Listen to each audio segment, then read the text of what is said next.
Hi friends, నమస్తే. ఈరోజు అయితే నేను దానా వేసి చేపలు పడదాం అనుకున్నాను. దానా వేసిన తర్వాత ఒక అరగంట సేపు వెయిట్ చేశాను. వెయిట్ చేసిన తర్వాత అయితే ఇసురు వల అయితే వేసి లాగుతున్నాను ఫ్రెండ్స్. చూద్దాం ఏం చేపలు వస్తాయని చెప్పేసి లాగుతున్నాను. చూద్దాం ఫ్రెండ్స్. చాలా భారీగానే వచ్చినట్టు అనిపిస్తున్నాయి.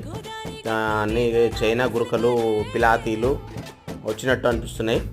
చూద్దాం, మొత్తం లాగి చూద్దాం ఎన్ని వస్తే చూద్దాము. భారీగా వచ్చినాయి ఫ్రెండ్స్. ఇక నాతో అయితే లేపడం అయితే చాతనైతే లేదు. అయితే మళ్ళీ సాయం తీసుకొని గడ్డకు లేపిన తర్వాత చూద్దాం ఎన్ని కేజీలు వచ్చిండొచ్చు అని చెప్పేసి వెయిట్ చూద్దామని చెప్పేసి వెయిట్ లేపినాము. చాలా బాగా వచ్చినాయి, 30 కేజీలకు పైగానే వచ్చినాయి. అవైతే ఇప్పుడు తీసుకుంటూ సంచిలో వేసుకుంటున్నాము. ఇక సాయి కూడా వచ్చిండు, రావులు అయితే వచ్చినాయి. మా ఛానల్కి అయితే లైక్ అండ్ సబ్స్క్రైబ్ చేసుకోండి ఫ్రెండ్స్.